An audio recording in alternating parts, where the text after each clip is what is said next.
las recomendaciones de etiqueta, les informo que en este momento, a partir de este momento, la sesión está siendo grabada. Voy a compartir la pantalla. Pero antes voy a saludar a los que han saludado a través del chat de Zoom. Irene Jiménez, excelente noche para todos, saludos desde Bogotá. Yesid Monsalve, buenas noches para todos, saludos desde Cartagena. María Gabriela dice, buenas noches, soy María Gabriela Alarcón desde la Ciudad de México, un abrazo para todos, paz y bien. José Gómez desde Delaware, buenas noches. También Diego Mora desde Bogotá. Carmelo Espitia desde el Corralito de Piedra, la ciudad de Cartagena. Desde Manizales, Colombia, desde el noviciado. Un abrazo, saludos a ustedes, hermanas, y nos alegra que estén ahí puntualitas. Johan Morillo y Eileen Chin desde Barranquilla. Buenas noches, soy Maribel Dávila desde Santa Ana, Magdalena, Colombia. También está María Elena Márquez, cartagenera viviendo en Miami, en Florida. Sonia, que está en Barranquilla, también nos saluda. Álvaro Gómez, que está en Barranquilla también. Saludamos, Álvaro, bienvenido. Rosa, desde Barranquilla. María Gabriela. Bueno, ahí hay más saludos. Desde Santa Rosa. Nardo, muy bien. Voy a compartir entonces la pantalla. Perdón, aquí están pidiendo pista también, están pidiendo ingreso. Varias personas, ya las estoy admitiendo. Entonces, vamos a retomar. Vamos a retomar nuestra sesión donde la habíamos dejado. Ustedes saben que yo siempre empiezo haciendo un repaso para que nos contextualicemos. Estas clases, si ustedes las podemos comparar con un ejercicio de espiral ascendente. Es como un tornillo, ¿oyeron? Esto no es como un clavo que se mete a los empujones, no. Esto es como un tornillo que se va metiendo, se va enroscando y en la medida en que vamos dándole vuelta, vamos profundizando. Parecería que volvemos sobre lo mismo de la clase pasada. Parecería que estamos repitiendo las cosas, pero no. Es una espiral ascendente, no es un círculo. Entonces, empezamos dando un repaso. Voy a ampliar la pantalla para que ustedes puedan ver bien. Vamos a ampliar aquí.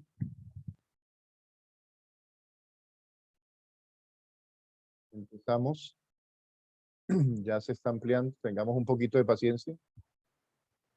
Andrés Alfonso Sánchez, saludos. Andrés, ¿dónde te encuentras? Escríbenos y cuéntanos dónde estás. Bueno, entonces, satanismo y exorcismo, el problema del mal. Mauricio Gabriel Pareja Baiter, quien les está acompañando. Y vamos de una vez con el repaso. Recuerden la historia que nos ayuda a entender qué es lo que estamos haciendo acá. Si alguien pregunta de qué se trata el curso de satanismo y exorcismo, cuéntenle la historia de la medalla. Ese es el propósito. Es un estudio en el cual nosotros estamos abordando el problema del mal desde la teología, desde la psicología, desde la filosofía. Por eso, como decíamos en la primera sesión, el propósito de este curso es comprender el significado teológico y psicológico de la figura de Satanás para identificar los aportes epistemológicos y metodológicos de la teología y de la psicología a la comprensión del problema del mal. Es un diálogo, esto se trata de un diálogo entre disciplinas, entre la filosofía, la teología y la psicología. Habíamos trazado un itinerario y si ustedes se dan cuenta, el itinerario se está cumpliendo al pie de la letra. El 4 de octubre empezamos, eso fue un lunes, se llenó, tocó abrir un grupo adicional, que es el grupo de los viernes. Ustedes son parte del grupo de los viernes. En este momento tenemos 40 participantes el día de hoy. Luego, la siguiente semana, el 11 de octubre, se trabajó también. Y luego, el 18 de octubre, es decir, el lunes pasado. Llevamos 3 sesiones. Ustedes, que son los del día viernes, a ustedes les vamos a desarrollar hoy el tercer tema. Hoy, viernes 22 de octubre. Viernes 22 de octubre estamos reunidos aquí para desarrollar el tema que ya se trabajó el lunes 18. ¿Qué tema se trabajó el lunes 18? Las claves literarias para entender la Biblia. ¿Por qué es importante las claves literarias para entender la Biblia si estamos trabajando el problema del mal? Porque lo estamos haciendo a través de la figura de Satanás y del exorcismo, que son figuras que estamos abordando desde el escenario teológico, desde el escenario religioso. Les decía que las grandes religiones proféticas, es decir, el judaísmo, el cristianismo y el islam, comparten lo que se llama la fe abrahámica, la fe en un Dios personal que se comunica con los hombres. Y esa tradición abrahámica coinciden en que las tres grandes religiones tienen tres grandes libros. La Torá de los judíos, que corresponde a lo que nosotros llamamos los cristianos del Antiguo Testamento, las Sagradas Escrituras, la Biblia para los cristianos y el Corán para los musulmanes, los de la tradición islámica. En esos tres libros aparece la figura de Satanás como figura que ayuda a entender o a explicar el problema del mal desde el punto de vista religioso, y nosotros lo estamos estudiando aquí, y por eso estamos diciendo que es importante conocer las claves literarias, porque el vehículo a través del cual nosotros vamos a conocer la figura de Satanás es un libro, es una obra literaria. Y lo primero que les estoy diciendo es que la teología, por lo menos la teología católica, en el Concilio Vaticano II, en la Constitución Dogmática Dei Verbum, número 2, número 11 y número 12, insiste en que el creyente, cuando se va a aproximar al estudio de las Sagradas Escrituras de la Biblia, tiene que aproximarse siendo consciente de que está frente a un libro, con todo lo que ello implica. Entonces, por eso vamos a trabajar hoy las claves literarias. Ya trabajábamos lo que es la exégesis, la hermenéutica y la teología, y ya hablábamos de la revelación, la inspiración y la verdad de salvación. Para finalizar el mes de octubre nos quedaría faltando un solo tema, las claves históricas para entender la Biblia, las claves históricas. Y si ustedes se dan cuenta, debajo de cada tema hay un texto bíblico que nos sirve de pretexto para nuestro estudio, para nuestro diálogo. Ya estudiamos Génesis 3 del 1 al 13, ya debieron haber leído Job y Marcos, y para la próxima semana les dejo planteado el Evangelio de Marcos también. Esa será la tarea de la siguiente semana. Entonces, vamos a empezar, o mejor, vamos a continuar indicando que una vez que concluyamos en el mes de octubre la aproximación al texto bíblico, pasaremos después en el mes de noviembre a abordar los aspectos ya más explícitamente psicológicos del problema del mal.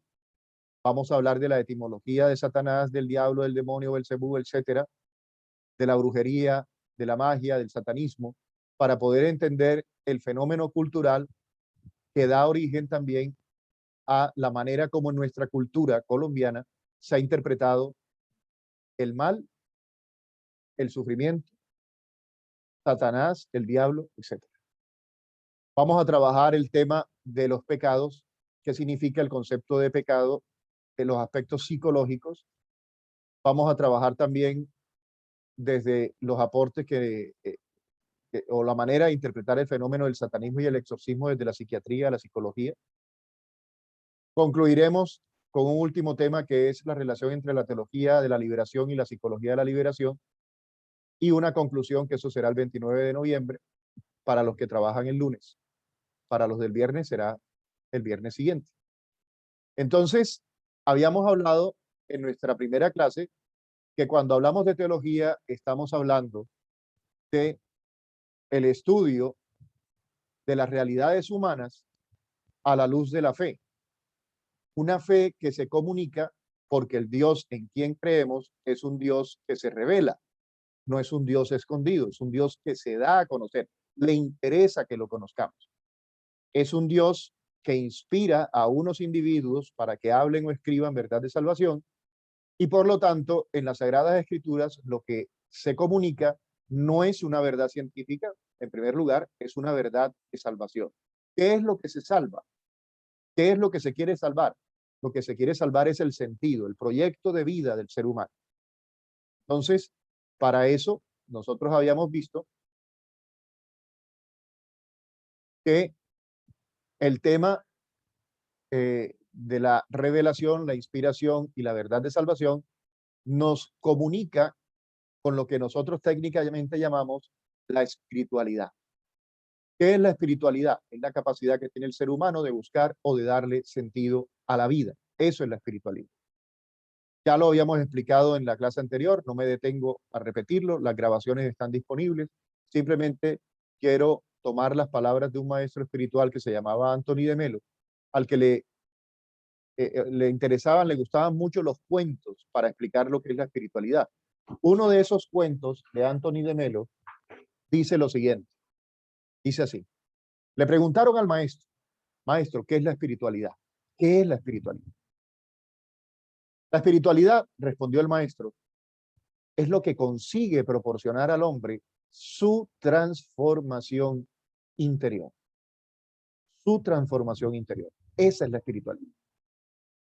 Y el discípulo, un poco confundido, le pregunta, maestro, pero ¿y si yo aplico los métodos tradicionales que nos han enseñado los maestros?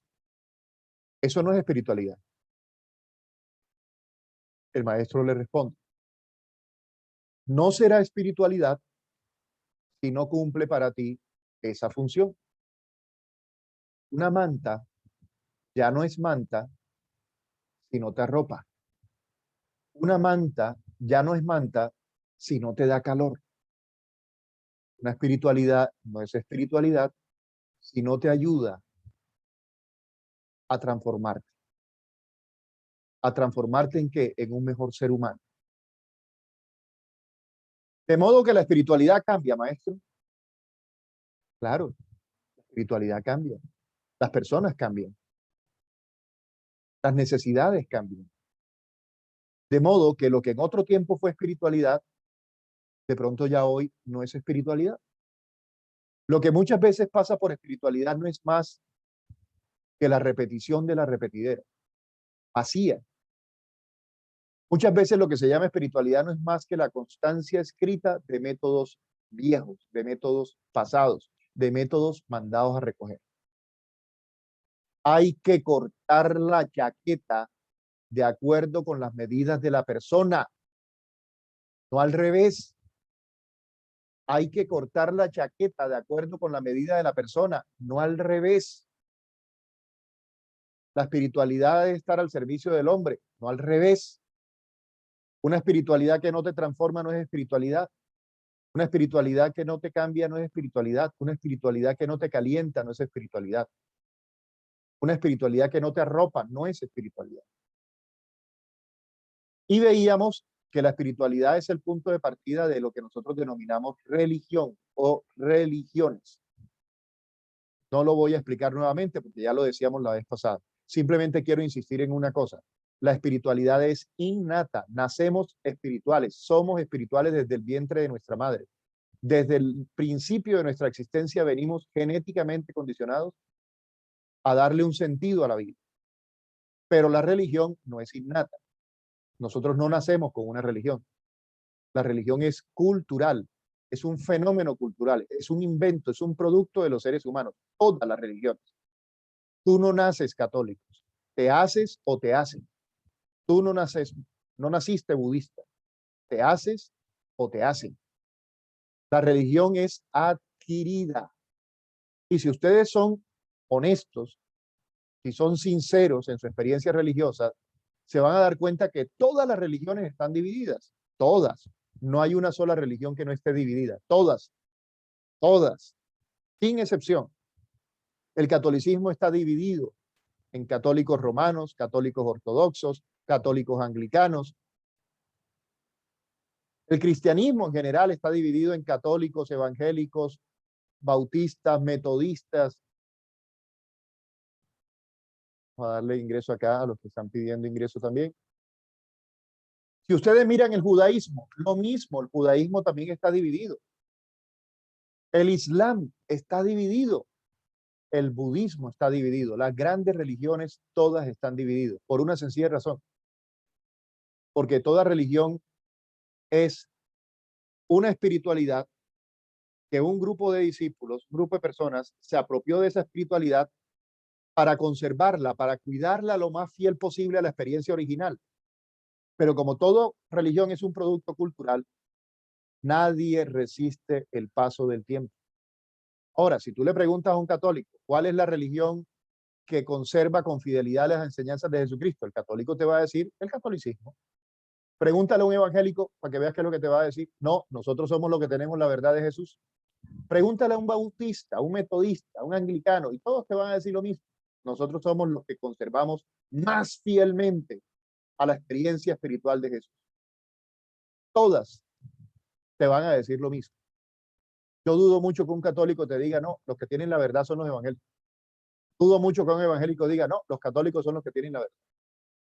Es más, el otro día casi linchan a Jesús Adrián Romero, un pastor evangélico, un músico evangélico bien interesante.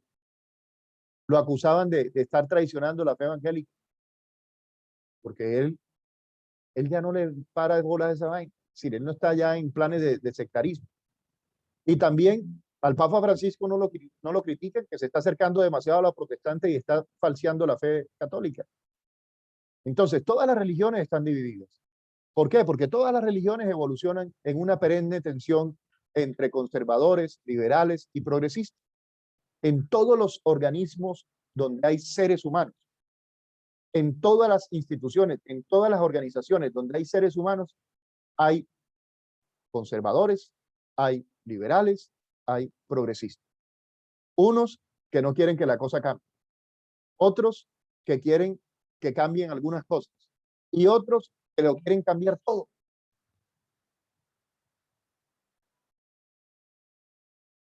Ya habíamos dicho entonces eso, que el cristianismo es una religión y es una religión que se fundamenta en, vamos a admitir aquí, se fundamenta en tres soportes, en tres pilares. Es un trípode que la sostiene. Primero, la certeza de que Dios se revela. Segundo, la certeza de que Dios inspira a unas personas. Y tercero, la certeza de que lo que Dios comunica, además de revelarse, además de mostrarse, Dios comunica su plan de salvación, una verdad que salva. Eso lo encuentran ustedes detallado, esas tres certezas la encuentran detallada en Dei Verbum número 12, eso significa DB, Dei Verbum, Constitución Dogmática Dei Verbum número 2, Dei Verbum número 11, y en Dei Verbum número 12 nos dice cómo podemos nosotros conocer la verdad bíblica. Habíamos dicho que para conocer la verdad bíblica, uno tiene que aplicar la exégesis, la hermenéutica y la teología. Cuando nosotros estamos hablando de la figura de Satanás en la Biblia, tenemos que aplicar esos tres instrumentos. Si tú quieres conocer cuál es la verdad de salvación que está implícita o explícita en la figura de Satanás en la Biblia, tú tienes que hacer exégesis, hermenéutica y teología. ¿Qué significa eso? Hablemos de cada una de ellas. Recuerde, la exégesis es el procedimiento de validación del texto. Cuando tú haces exégesis o cuando alguien hace exégesis de un texto bíblico, la pregunta que trata de responder es esta. Ese texto que estoy leyendo, ¿qué tan fiel es al original? Como todos los textos que tenemos en la actualidad son copia, el original se perdió, no existe, entonces lo que existen son copias. Los exégetas investigan esas copias para tratar de poner el texto más cercano al original. Todas las Biblias que están disponibles para poder llegar a la librería, primero tuvieron unos investigadores que investigar, hacer exégesis para ver si el texto que iban a publicar era el texto más fiel al original.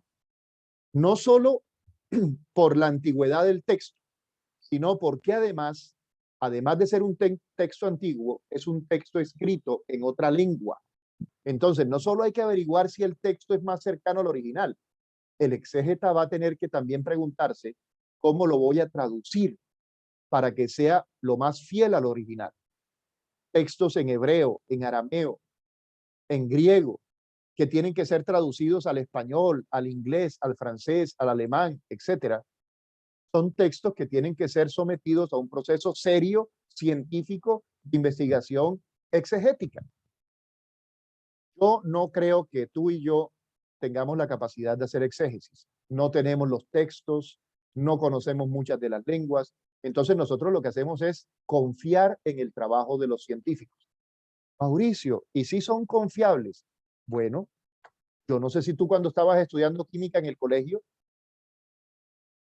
no hiciste un voto de confianza en lo que los científicos decían. Hasta ahora, hasta el día de hoy, yo nunca he fabricado agua, nunca, nunca. Pero yo me comí el cuento, es decir, yo creo que es verdad cuando los científicos me dicen que el agua es una combinación de dos moléculas de hidrógeno con una de oxígeno, H2O. Yo nunca he hecho el experimento. Yo repito como lorito, H2O, H2O, H2O. ¿Por qué? Porque es que la ciencia, aunque ustedes no lo crean, también es un salto de fe. Miren, cuando fabricaron la bomba atómica, nunca habían visto un átomo. Los átomos los vieron mucho tiempo después. Cuando fabricaron la bomba atómica, ¿cómo sabían que de verdad los átomos existían? Mira, la explosión atómica. No habían visto un átomo, pero sí veían una explosión atómica. Hicieron una bomba atómica a punta de cálculos matemáticos, de cálculos físicos, a punta de especulaciones. Entonces, aquí no me vengan con el cuento de que la ciencia es la razón pura. A otro perro con ese hueso. La ciencia también es fe en muchos de sus afirmaciones, pero no significa que es una fe ciega, que es una fe sin fundamento, no, es una fe que tiene su fundamento, su razón de ser. La prueba de que existen los átomos es que existen las explosiones atómicas. Por lo menos es una primera prueba de que los cálculos que hicieron funcionaron. Y funcionaron también que la fabricaron e incluso la fabricaron sabiendo las consecuencias que podía tener una explosión atómica, que no se iba a acabar el planeta Tierra. Entonces, eso es un salto de fe también. Es el argumento que dicen los teólogos. Los teólogos, ¿qué es lo que dicen? Hombre, yo no veía los átomos, pero creía que existían los átomos y se fabricó la explosión atómica. Yo no veo a Dios, pero yo sí veo las obras de Dios, yo sí veo la creación y veo la historia, y ahí viene el tema de la revelación. ¿Dónde se revela Dios? Dios se revela en la creación y en la historia. Eso es lo que dicen los creyentes. Los ateos tienen todo el derecho a dudar. Oigan, no hay negacionistas hoy. No hay gente que todavía no cree que la Tierra es redonda. Sí, hay gente que dice que no, que la Tierra no es redonda. Bueno, hay gente que también dice que Dios no existe. La gente tiene derecho a creer lo que quiera, ¿sí? Pero lo importante es que pueda dar razón de lo que está creyendo y por qué no está creyendo, ¿sí? Pero siempre la ciencia va a tener un límite en donde te va a pedir que des un salto de fe. Entonces, la exégesis, el trabajo del exégeta, ¿cuál es? Fijar el texto. Fijar el texto. Asegurarse de que el texto es lo más cercano al original. Eso hace un exégeta. La hermenéutica lo que hace es interpretar el texto. Eso es lo que hace un hermeneuta. ¿Cuál es la pregunta que se hace el hermeneuta? ¿Qué quiso decir el autor del texto a la gente de su época?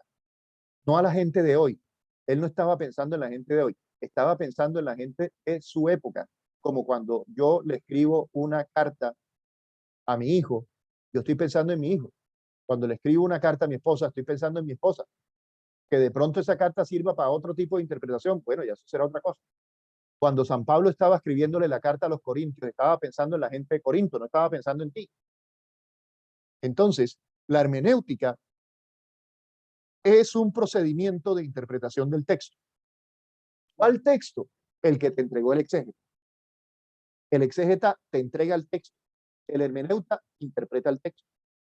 ¿Y qué es lo que hace el teólogo? Actualiza el texto. ¿Cuál es la pregunta del teólogo? ¿Qué nos puede decir el texto a nosotros hoy? Eso, mis queridos amigos, forma parte de lo que dice allá arriba en letras naranjas perdón, letras blancas y fondo naranja.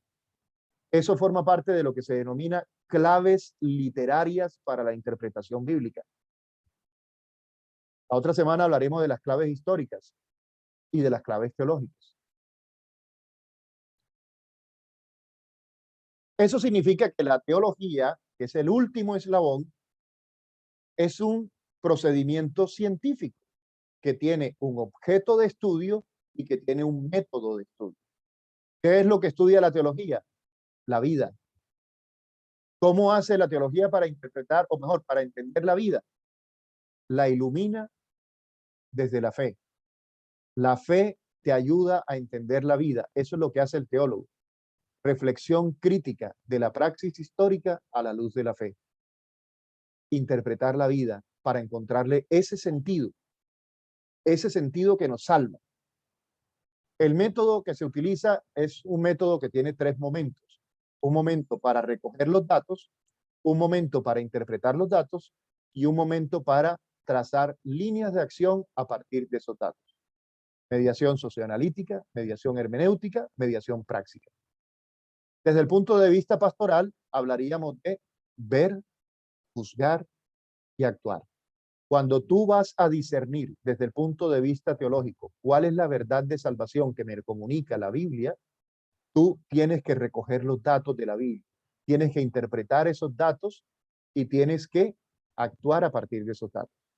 Cuando tú vas a tratar de entender la vida a través de la Biblia, tú tienes que recoger los datos de tu vida, interpretarlos desde lo que la Biblia te da para que interpretes y trazas sus líneas de acción. Eso tiene que ver un poco con lo que dicen algunas personas por ahí, que cuando uno quiere vivir espiritualmente, la pregunta que se hace es, ¿cuál es el propósito de Dios para mi vida? ¿Qué quiere Dios para mí? Bueno, eso es la teología. Y volvamos al texto bíblico, que ya habíamos estudiado en la primera clase. Adán, Eva, la serpiente y Dios. Si aplicamos lo que dijimos, exégesis, hermenéutica, teología, nosotros podemos concluir de ese texto, voy a resumir lo que ya estudiamos. Podemos concluir de ese texto varias cosas. Primero, el texto habla de la serpiente. Ahí no hablan de diablo, ni de Satanás, ni de Belcebú, ni de Lucifer, ni de nada de eso. Lo primero que tenemos que dar es el texto. Vamos a mirar el texto. Vamos a hacerle hermenéutica al texto. ¿Qué quiso decir el autor a la gente de su época? Lo primero que queda claro es qué fue lo que no dijo. Él no está hablando de Satanás, está hablando de la serpiente.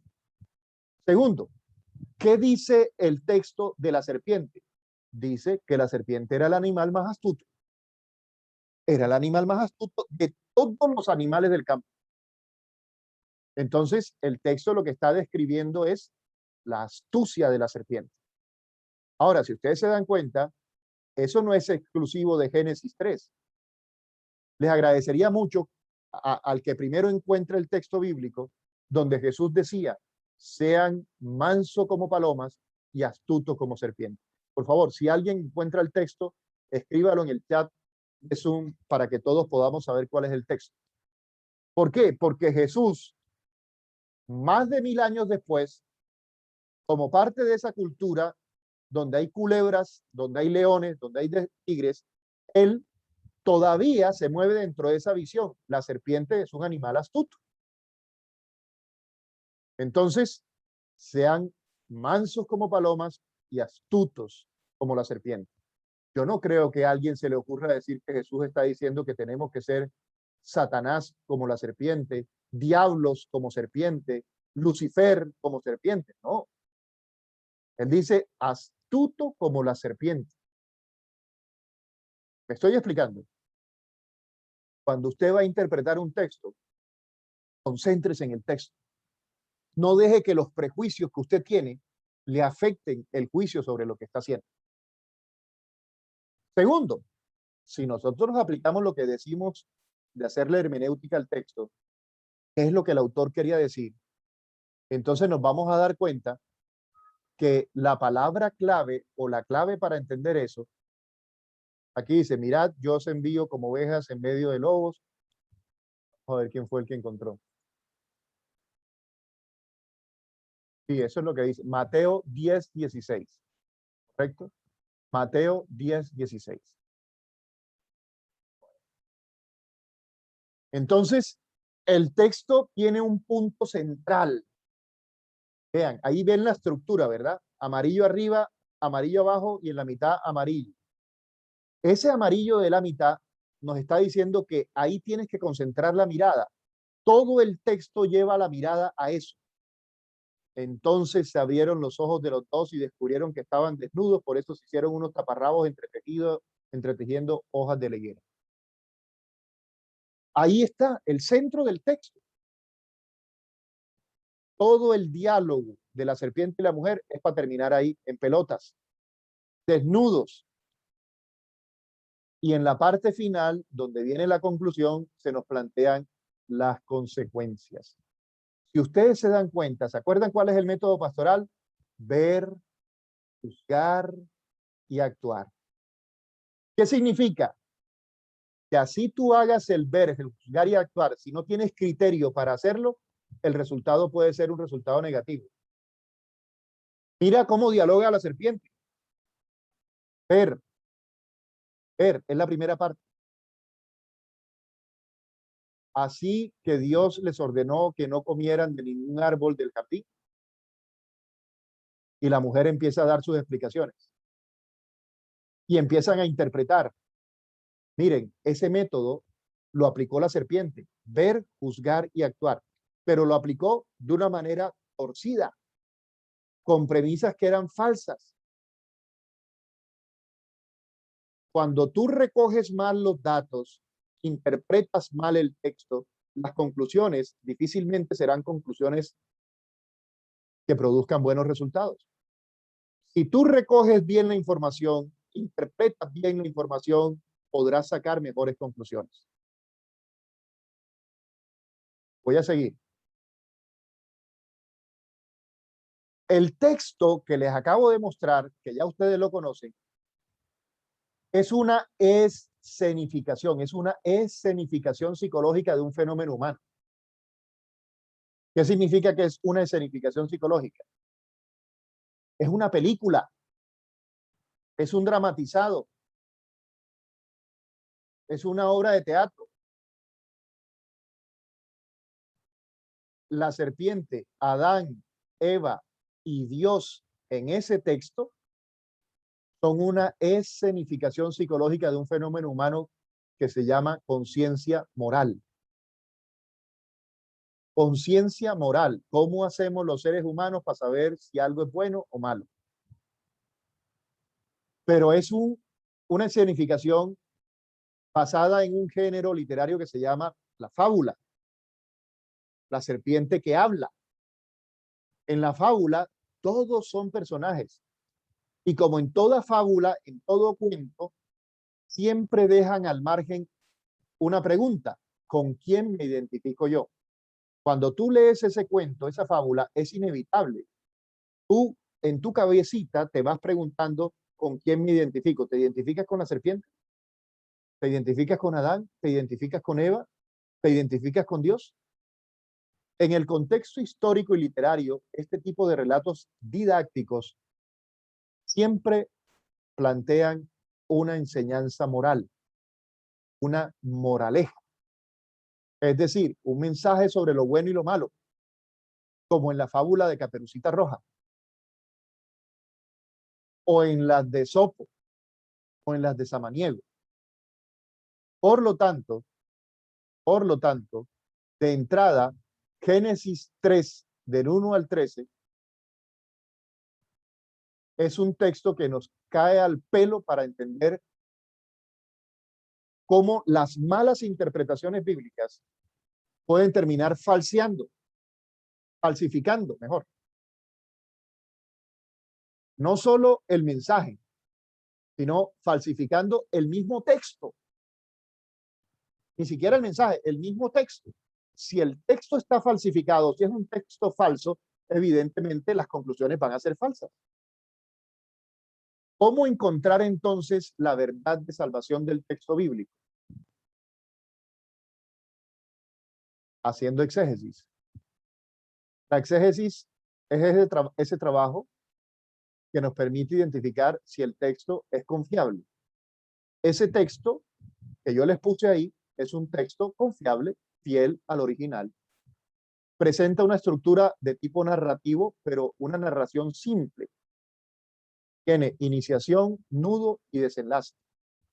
Eso es una estructura simple de tipo narrativo. Corresponde al género de una fábula en la que se relata un mito etiológico, es decir, un mito en donde se nos cuenta el origen de algo. En este caso, el origen del mal. El origen del mal. Ya hicimos la exégesis, ahora vamos con la hermenéutica. Como todo mito, pretende explicar los acontecimientos presentes como si tuviesen un origen antiguo. El origen del mal es el resultado, en ese texto, es el resultado de la desconfianza. El origen del mal es el resultado de la desconfianza. ¿De la desconfianza de quién? Del hombre hacia Dios. A alguien se le está abriendo el micrófono, lo he cerrado varias veces, lo vuelven a abrir. Por favor, tengan la amabilidad de tener cuidado con el micrófono.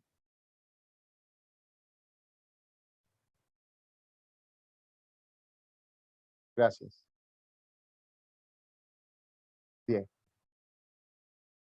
Entonces, desde el punto de vista teológico, desde el punto de vista religioso, el origen del mal es la desconfianza del hombre hacia Dios. No confió en Dios, confió en la serpiente. Y como están hablando de lo que le sucede a los hombres siempre, a los seres humanos siempre, ellos lo cuentan como si eso hubiera sucedido en un tiempo lejano. Desde el texto bíblico se infiere que la tarea moral del hombre no consiste en decidir. El ser humano, desde el punto de vista bíblico, no tiene la capacidad para decidir qué es lo bueno y qué es lo malo, por una sencilla razón, porque el ser humano no es el creador del universo. El que pone las reglas es el que creó el universo. El que pone las reglas es el que crea el universo. Dios es el que decide qué es lo bueno y qué es lo malo. Eso es lo que dicen todas las grandes religiones. Eso es lo que dicen la teología.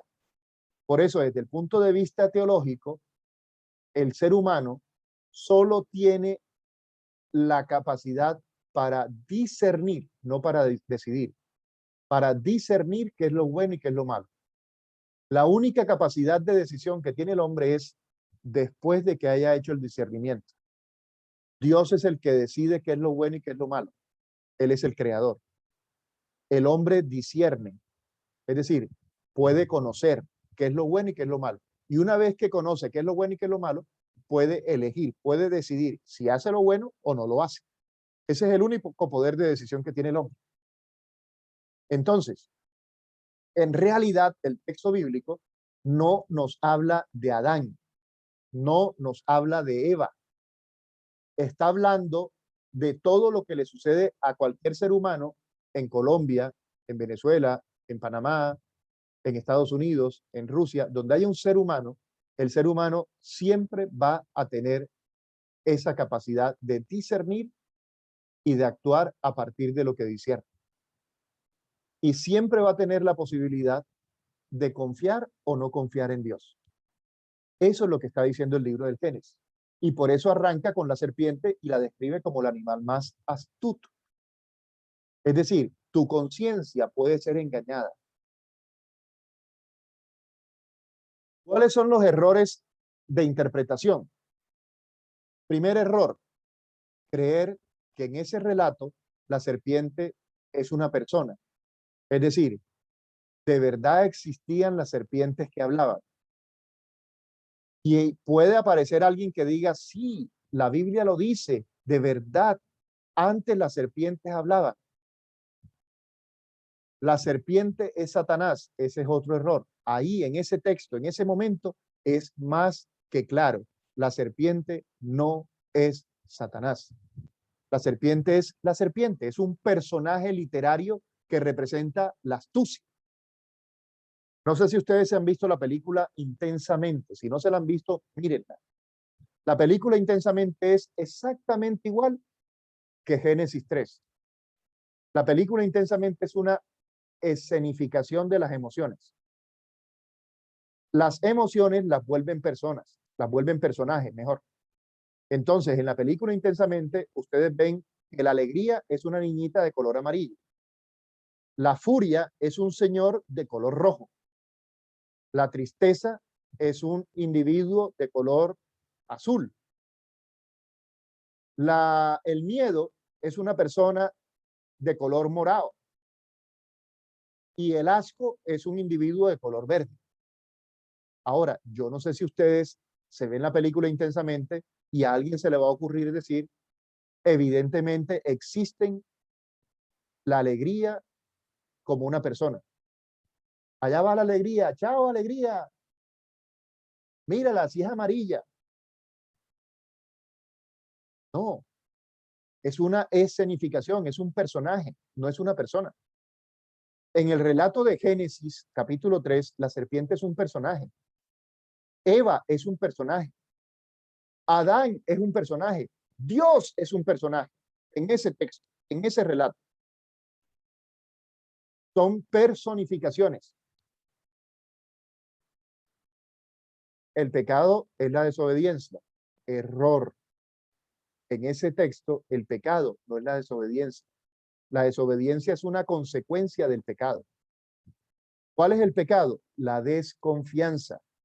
Como no confiaron, desobedecieron. El paraíso existió, quedó en Mesopotamia. Falso. El paraíso en ese texto es una escenificación. Era un escenario que se necesitaba para hacer esa obra de teatro.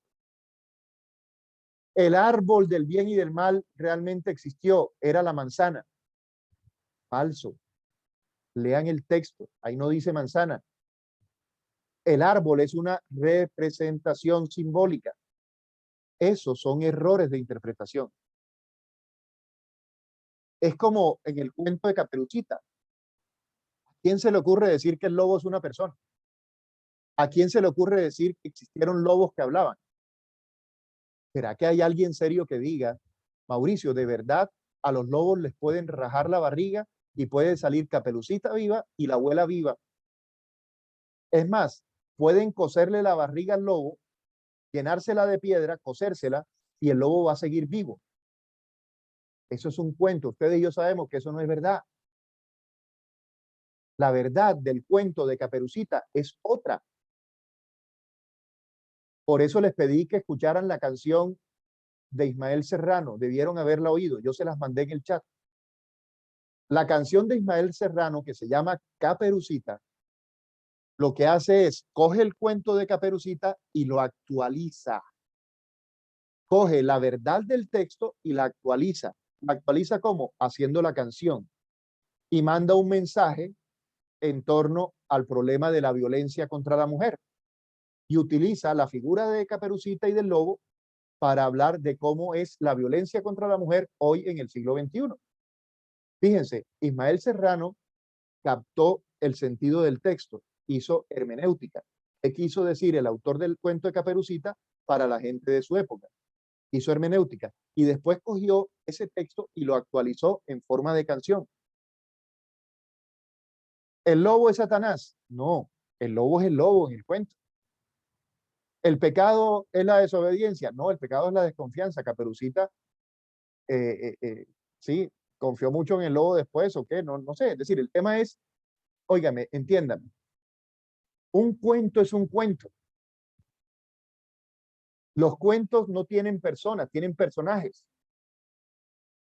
Pero algo muy importante que ustedes deben tener presente es que los cuentos siempre tienen un mensaje, una moraleja. El cuento de Génesis 3 tiene una moraleja. Decir que Caperucita es mentira, sería una mentira. Caperucita es mentira si tú crees que hay lobos que hablan. Caperucita es mentira si tú crees que le pueden rajar la panza al lobo y después seguir vivo. Pero, ¿cuál es la verdad del cuento Caperucita? Mira la canción de Ismael Serrano. Escucha la canción de Ismael Serrano. Dime tú si el cuento de Caperucita no es un buen cuento para contarle a los niños, para que entiendan una gran verdad. No debes hablar con gente extraña. ¿Es mentira o es verdad? Entonces, el género literario es portador de una verdad. Tienes que saber cuál es el género para poder conocer la verdad. Esa es otra clave literaria. Esa es otra clave literaria. Lo interesante de los géneros literarios es que comunican una verdad de acuerdo al género que se está comunicando. Por eso, mis queridos amigos, como estamos hablando de las claves literarias, es bueno que entendamos que la serpiente es un personaje. Es un personaje que representa la viveza, la astucia. El pecado en el libro del Génesis no es la desconfianza, perdón, no es la desobediencia, es la desconfianza. El árbol existe como representación simbólica de la capacidad que tiene el ser humano de decidir, pero una capacidad que está vedada. No debes comer de ese árbol. El paraíso existe. ¿Qué es el paraíso? Es la utopía que todo ser humano desea. Entonces, si no tenemos, está vedado decidir, ¿qué es lo que podemos hacer? Discernir. Discernir. La moral católica, al igual que la moral de las grandes religiones, judaísmo e islam, es una moral que nos dice lo siguiente: Dios es el que tiene la capacidad para decidir qué es lo bueno y qué es lo malo. El hombre tiene que aprender a confiar en Dios y confiando en Dios tiene que aprender a ser obediente a Dios. Ustedes saben que la palabra musulmán significa eso, sumisión, someterse a Dios. Ustedes saben que el judaísmo nos habla de Abraham como el que obedeció a Dios porque confió en Dios. Y el cristianismo, ni se diga, un Jesús que muere en la cruz, que muere confiando en Dios. Y como confió, dice el cristianismo, Dios lo resucitó. Las tres grandes religiones son religiones de confianza. Ahora, esas tres grandes religiones evidentemente chocan con un mundo secularizado que te está diciendo que los seres humanos tenemos la capacidad no solo de discernir, sino que también podemos decidir. Y estamos en un mundo enfrentado entre una visión de tipo teológica y una, secular y una visión de tipo religioso. Y lo vemos en confrontaciones como, por ejemplo, en temas de bioética que hoy en día están mucho más calientes que antes.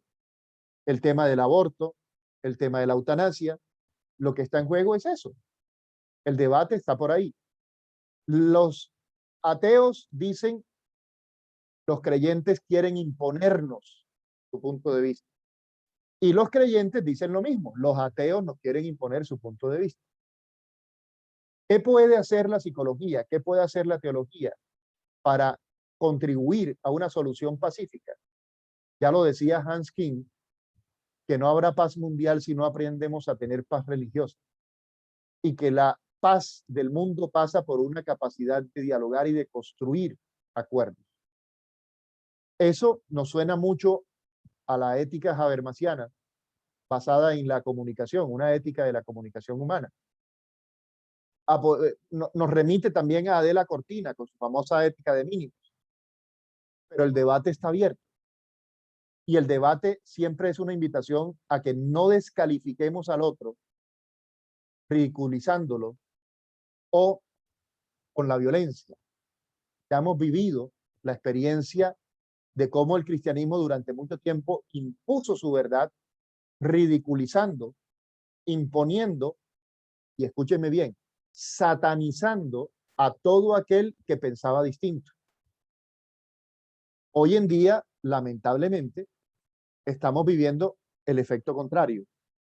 Hoy en día tenemos una sociedad secularizada que ridiculiza, persigue y le hace bullying a los cristianos. Algo así como que le están dando de su misma sopa. No se trata de promover la violencia. Se trata de abrir espacios para el diálogo, para la construcción del diálogo. Un diálogo que nos permita vivir en paz, en tranquilidad. Eso es lo que queremos y para eso estamos haciendo este tipo de cursos. Para entender el problema del mal, para entender que el mal siempre es un proceso de deshumanización. Es un proceso de deshumanización. Seguimos. Ahí está la canción de Ismael Serrano que yo les decía. Escúchenla para que vean cómo Ismael, para poder hacer esa canción, primero tuvo que hacerle hermenéutica al cuento de Caperucita. Y a mí me gusta mucho porque es una buena actualización del texto de Caperucita. Digo, esa es la conclusión que veíamos de Génesis 3 del 1 al 3. Ahora, yo les había pedido que leyeran Job 1 de 6 a 12 y Marcos 1 del 12 al 13. Permítanme un segundo que hay una emergencia. Permítanme un segundito.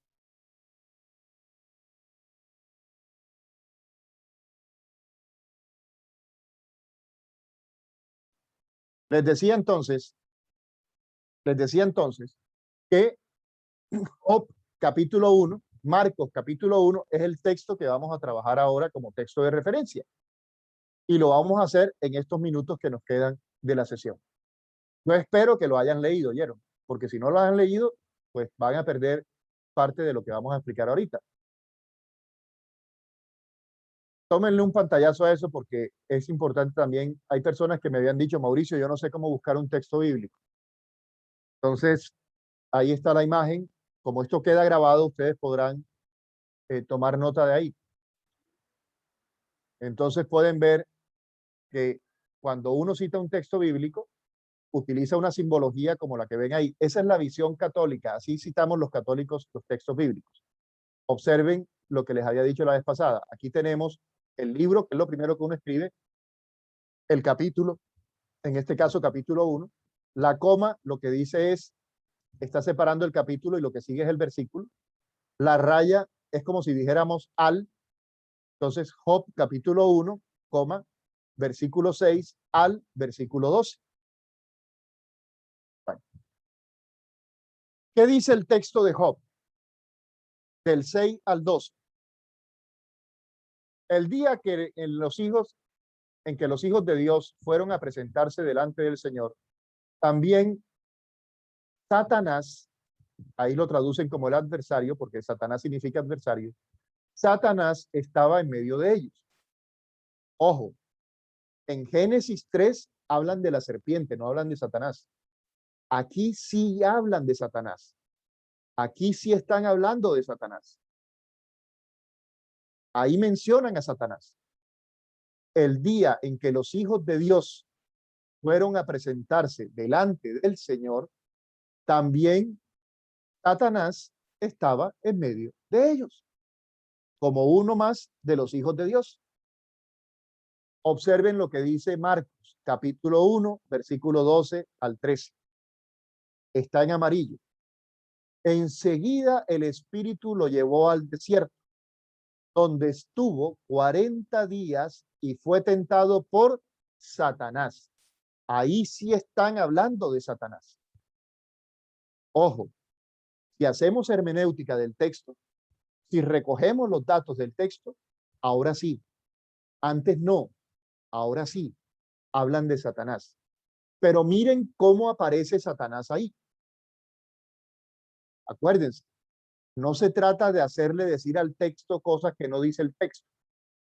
Se trata de confrontar el texto, leer el texto, basarnos en el texto. ¿Qué dice el texto de Marcos? Enseguida. ¿Enseguida de qué? ¿Qué fue lo que pasó antes? A ver, alguien que me ayude. Versículos anteriores. ¿Qué es lo que acaba de ocurrir? Alguien que abra el micrófono y me cuente. ¿Qué pasó ahí? ¿Quién me ayuda? Fue bautizado. Fue bautizado. Jesús fue bautizado en Muy el río bien, Jordán. muy bien, eso es. En aquellos días Jesús llegó de Nazaret a Galilea y fue bautizado por Juan en el Jordán. Y al salir del agua vio que los cielos se abrían y el Espíritu Santo descendía sobre él como una paloma. Y una voz desde el cielo que decía, ¿qué decía? ¿Qué decía la voz? Este es mi hijo amado.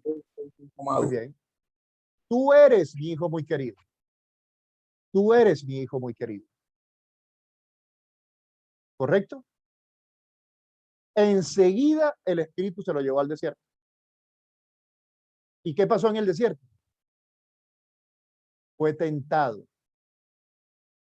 ¿Qué significa la tentación? Fue puesto a prueba. ¿Y quién fue el que puso a prueba a Jesús? ¿Quién puso a prueba a Jesús? El diablo. La palabra es Satanás. Ahí el nombre que se utiliza es Satanás. Entonces, Jesús fue llevado para que lo pusiera a prueba el que tiene el cargo de poner a prueba. Es como en las empresas. Hoy en día, una empresa que fabrica sillas, para poder sacar su producto, primero tiene que demostrar que la silla es buena y que no se va a desbaratar. Eso se llama control de calidad. Y en todas las empresas hoy en día tienen un gerente de calidad. Un gerente de calidad que se encarga de aplicar el control de calidad al producto. Miren qué cosa, estamos leyendo un texto de más de 1000 años. El libro de Job tiene más de 2000 años.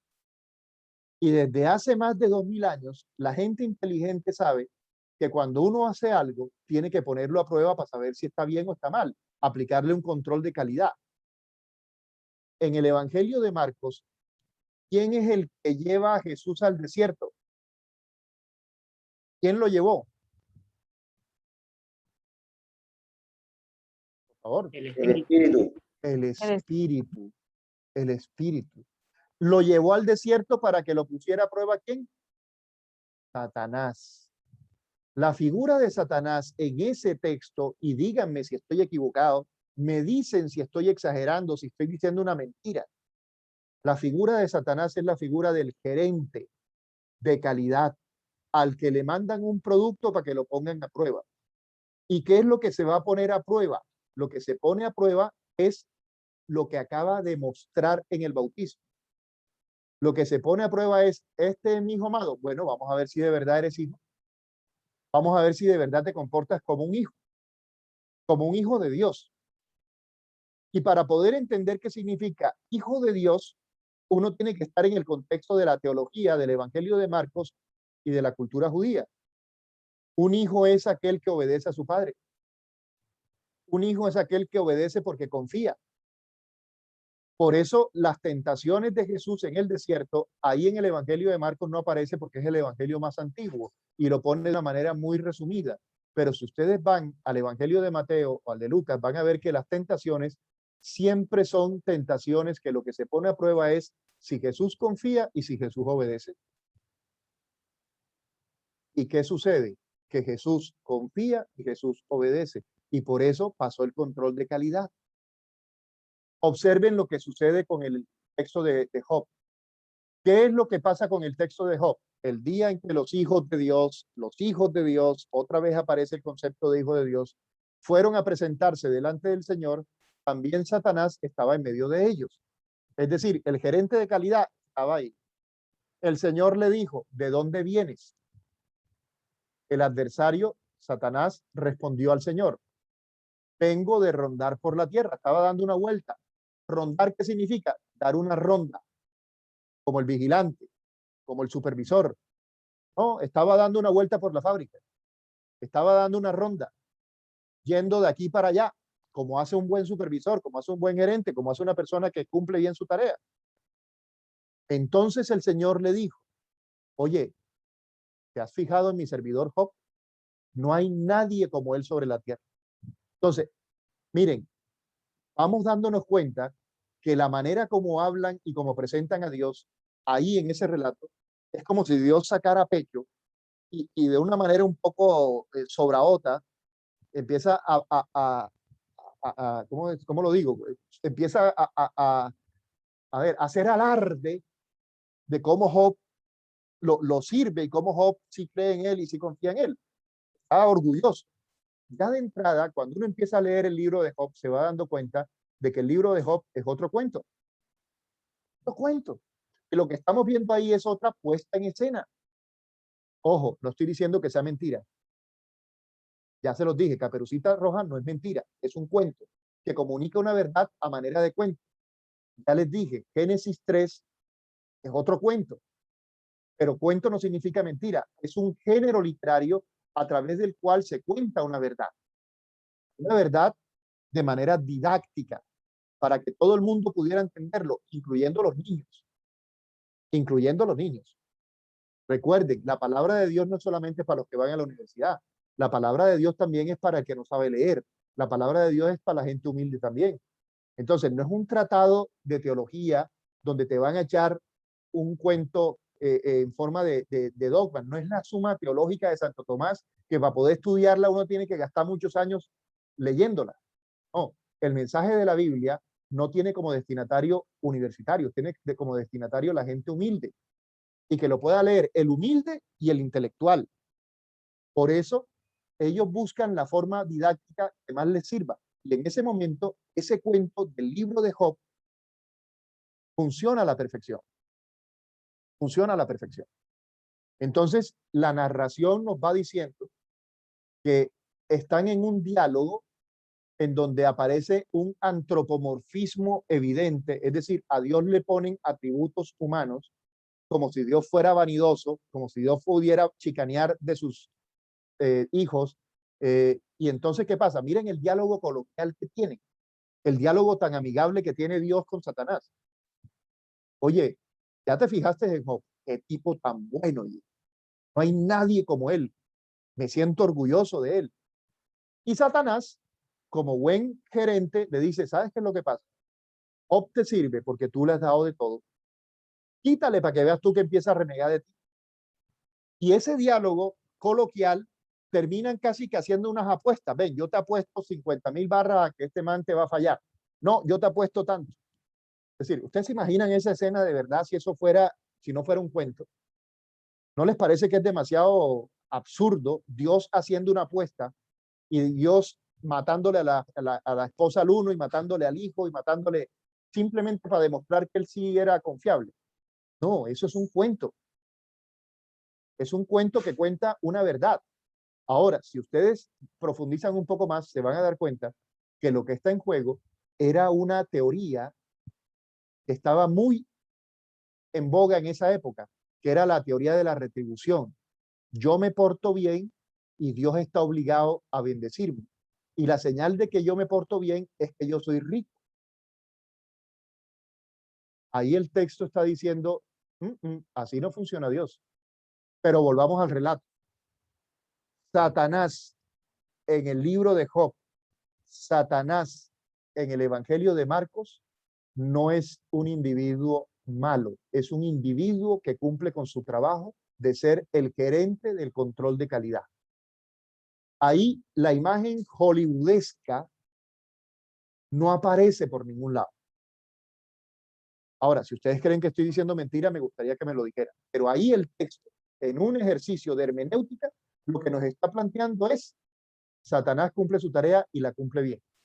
Su tarea es aplicar del control de calidad y está aplicando control de calidad. Eso es lo que está haciendo. Eso es lo que está sucediendo. Lo mismo pasa en el libro de Job. Control de calidad. Ahora, ¿qué es lo que se pone a prueba? Esa es la pregunta que les mandé en el chat. Esa es la pregunta que les voy a pedir que me respondan. Control de calidad. ¿Qué es lo que se está poniendo a prueba? Ya se los dije, ya se la solté. Pero piensen, ¿qué es lo que se está poniendo a prueba? ¿Por qué es tan importante que al creyente le pongan un control de calidad? Bueno, 8 de la noche, 5 minutos. Oficialmente concluimos la sesión de hoy. Los que quieran quedarse conversando, respondiendo preguntas, yo me quedo contestando preguntas con el mayor de los gustos. Entonces, los invito a que concluyamos. Sus preguntas me las pueden plantear por el chat o pueden abrir el micrófono y preguntar. Repito, los que tengan ya compromiso, porque hoy es viernes cultural y alguno se va por algún lado, podéis ir en paz. Aquí mi pregunta es, ¿quién le asigna la tarea a Satanás? El que escribió el cuento. El que escribió el cuento. Recuerda que es un teólogo el que está reflexionando. Recuerda que es un teólogo el que está tratando de explicarnos cómo es que funciona el problema del mal. El problema del mal que estamos estudiando, se los dije en una sesión pasada, es el problema del mal metafísico, que es el mal que da origen al mal moral. El mal físico no es el que estamos estudiando aquí. El mal físico lo explica la Biblia diciendo, somos seres humanos frágiles. Si un ladrillo me cae en la pierna, hoy vi, por ejemplo, una noticia que un mono, un mico, creo que fue en la India, en uno de esos templos donde dejan que los micos y las ratas se paseen, un mico cogió un ladrillo y lo lanzó hacia abajo y mató a una señora, imagínense ustedes. Entonces, si estaba en un templo, esa señora, si tiene una visión mágica, lo primero que puede pensar los familiares es, uy, ¿quién sabe qué hizo de malo esa señora? Uy, ese fue el diablo que le arrojó el ladrillo. Es decir, se pueden haber explicaciones mágicas. La explicación desde el punto de vista del mal físico es muy simple. La mujer se murió porque le cayó el ladrillo. La mujer no se murió porque es castigo de Dios, porque se lo tiró el diablo, porque no, esa visión mágica no. El mal físico, ¿qué es lo que nos dice? Si te cae un ladrillo en la cabeza, te puede matar. Ya, eso es todo. El mal metafísico sería el que serviría de fundamento para poder hablar de un mal moral. Si el que le tira el ladrillo no es un mono, sino es un tipo que está montado allá en el templo, que está esperando que llegue la señora, y cuando ve que la señora se acerca, le tira el ladrillo, ahí sí estamos hablando de un mal de tipo moral. ¿Por qué? Porque estamos hablando de un individuo que tiene conciencia, que puede ser responsable de sus actos, y ahí sí tendríamos que preguntarnos qué fue lo que pasó. ¿Por qué esa persona lanzó ese ladrillo? En el caso del mono, eso clasifica dentro de lo que podríamos llamar un mal físico. Mala suerte, le cayó el ladrillo encima. Que es como el libro ese que es un bestseller aquí en Colombia que se llama ¿Por qué le pasan cosas malas a la gente buena? ¿Por qué le pasan cosas malas a la gente buena? El presupuesto implícito de muchos es que solo a la gente buena le pasan las cosas malas, como si a los malos no les pasaran cosas malas también. Es una visión como demasiado sesgada. Pero a mí lo que me gusta de ese título es que recoge esa visión mágica que tiene la gente. ¿Por qué le pasan cosas malas a la gente buena? ¿Por qué le pasan cosas malas? Porque son gente. Basta con que sea gente, con que sea un ser humano. Todos estamos expuestos a que nos pasen cosas buenas y a que nos pasen cosas malas. Bueno, gracias, me reafirma lo que siempre he pensado, que la Biblia versus los que la leen y la interpretan literalmente. Sara, eso la Iglesia Católica le llama una lectura fundamentalista. Coger la Biblia al pie de la letra, eso se llama fundamentalismo. Cuando tú coges un texto fuera de contexto, tienes un buen pretexto para decir cualquier barbaridad. Bueno, ¿quién más? Puedes poner la diapositiva anterior. Uy, la de la lupa. Ya la busco. Pero recuerda que esto está grabado. El discernimiento se obtiene es por medio de qué? ¿De hacer una buena interpretación de la Biblia? No, depende de qué discernimiento me estás hablando. Si yo voy a discernir, por ejemplo, yo, Mauricio Pareja, voy a tomar una decisión de tipo moral, como yo soy creyente, como yo soy católico, evidentemente para mí la Biblia juega un papel importante. Pero cuando yo voy a hacer discernimiento moral, entra en juego la Biblia, la tradición de la iglesia, mi inteligencia, mi capacidad de pensar, mi capacidad de discernir. ¿sí? El consejo que me pueda dar un amigo. Yo a veces cuando voy a discernir, yo consulto, ¿qué opinas tú? ¿Qué opinas tú? ¿Qué opinas tú? Bueno, la de la lupa lo que tiene es la cita de los textos bíblicos. Los textos bíblicos yo se los mandé por el WhatsApp, el de Job y el del Evangelio de Marcos. Bueno, no sé si hay preguntas, si alguien quiere. Según esto, ¿estás implicando, Mauricio, que el relato es ficticio? No, el relato está en un género literario. En el caso de Marcos, ese género literario se llama evangelio.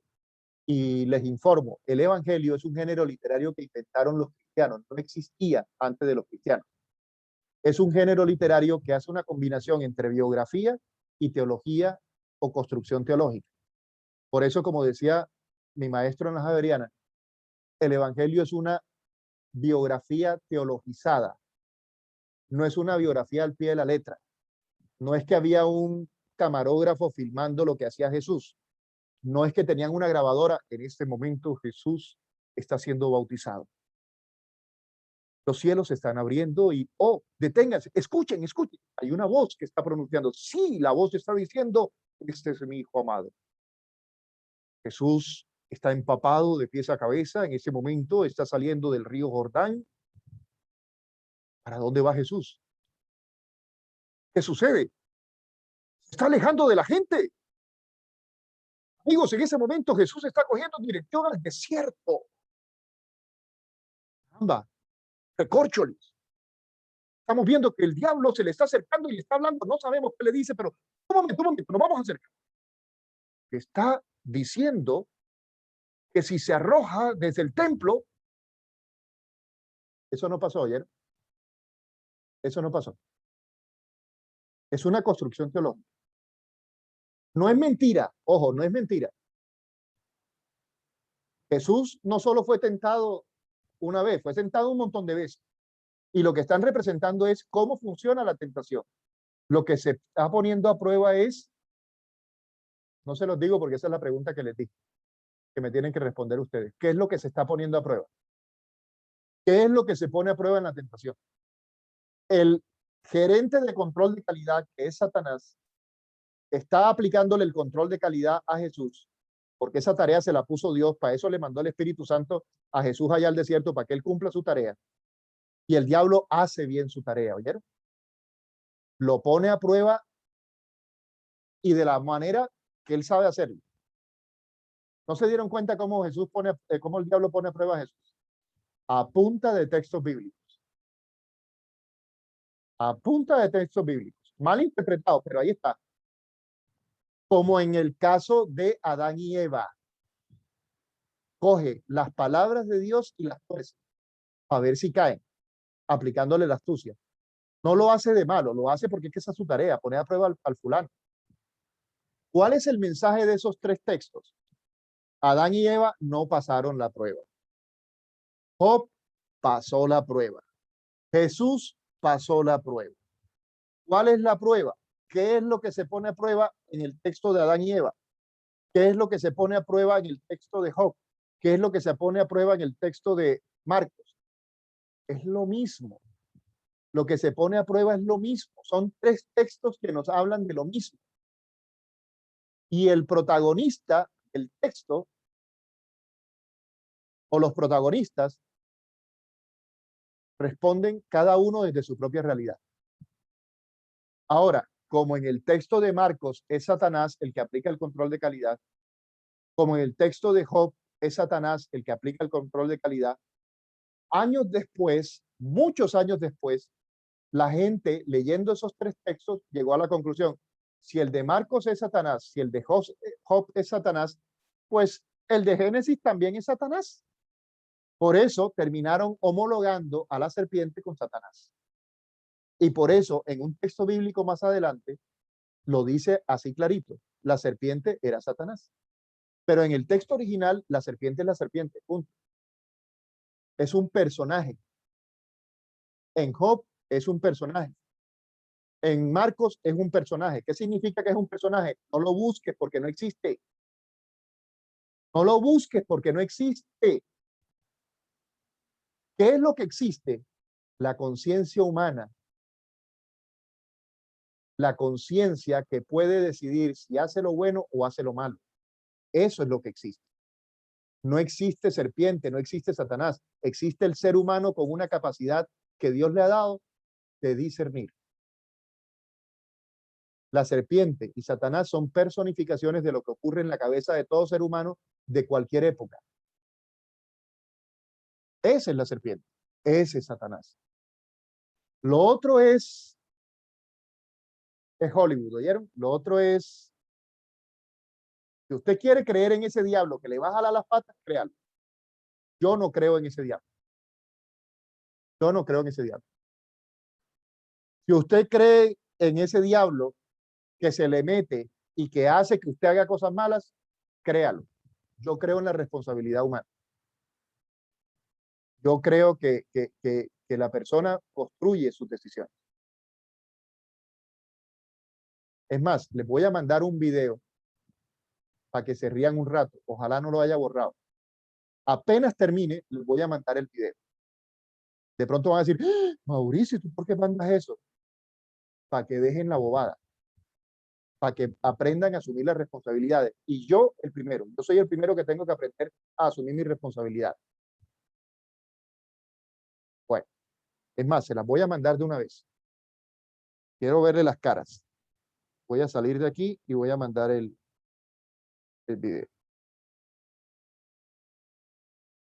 Vamos a ver. Los que no están en el curso, no me imagino la cara que van a hacer. Los que no entraron a la clase hoy, me imagino que van a quedar viendo un chispero, pero ahí va. Y el que quiera opinar sobre el video también tiene derecho a opinar sobre el video.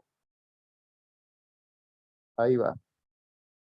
Hacemos por aquí, 3, 4, 5. Ahí va. Vamos con el otro grupo. Ahí va el video. 6, 7 y 8. Ahí va el video. Vamos con el grupo de satanismo y exorcismo. Ahí va el video. Vamos con el otro grupo. Ahí va el video.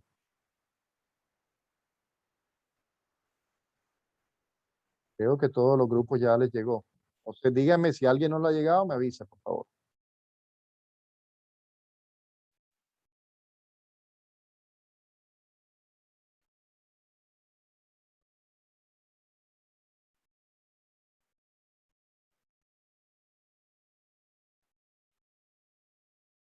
Ahí va el video.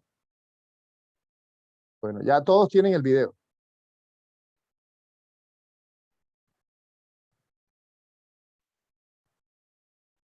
¿Ya lo recibieron? ¿Me confirman, por favor? Sí, Mauro, ya lo recibimos. Bueno, Mauricio, ya. Gracias. Bueno, pues.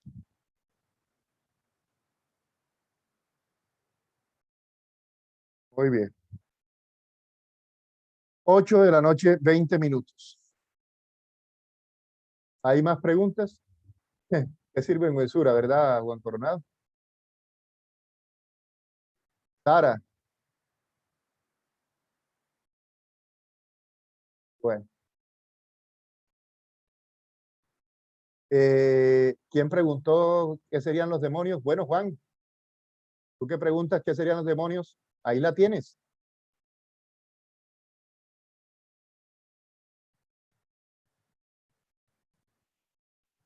Bueno.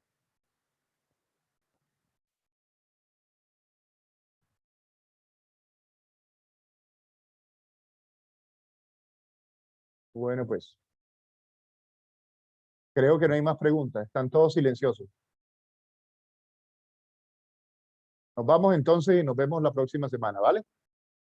Que tengan una Gracias, feliz Mauricio. noche, que descansen Igualmente para ti, Gracias. Mauricio. Muchísimas gracias. Dios Gracias, los bendiga. Mauricio. Gracias, gracias, Mauro. Bueno, Gracias, Gracias. familia. no Bendiciones. dejen de venir la próxima semana porque tampoco van a salir con el cuento de que yo estoy diciendo que ahora hay que prenderle velitas al diablo. No, señor. No se confundan, sí. Claro, sí. No falta el que diga, no, ya sea un curso que la gente va a terminar adorando al diablo. No, señor. Eso no es verdad.